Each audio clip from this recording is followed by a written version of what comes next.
Welcome to Sheet Leveler. My name is Joanne, and I'm here to help you learn to use Excel efficiently and straightforwardly. Today, I'm going to show you two of the most common methods for changing the number of decimal places in Excel. Let's go. To quickly adjust the number of decimal places in Excel, use the Increase Decimal and Decrease Decimal buttons located in the Home tab. This is the fastest way to make the change. To accomplish this, we must choose the cells where we want to adjust the number of decimal places. To add more detail to the numbers, click the Increase Decimal button. Excel ensures that both cells have the same number of decimal places. If we ask Excel to display more decimal places than the numbers contain, it will add zeros to the end of the number to meet the requested amount. Now let's take the number of decimal places and reduce it.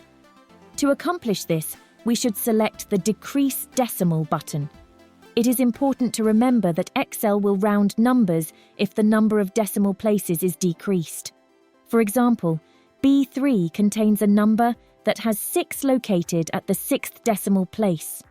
If we decrease the number of decimal places to 5, the number 5 at the 5th decimal place will be rounded up to 6.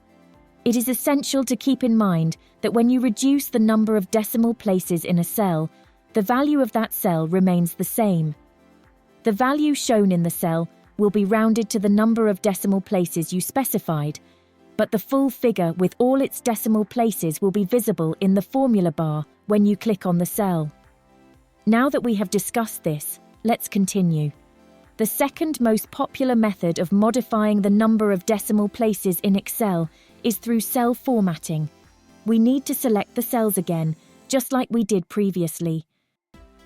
Now to format the cells, right-click on them and select Format Cells from the menu.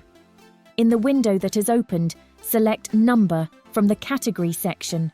Then, in the field to the right, enter the exact number of decimal places you need. You can view the preview of the final figure above, which has been formatted with the specified number of decimal places. To complete the task, change the number to 4 and click the OK button. That's all there is to it.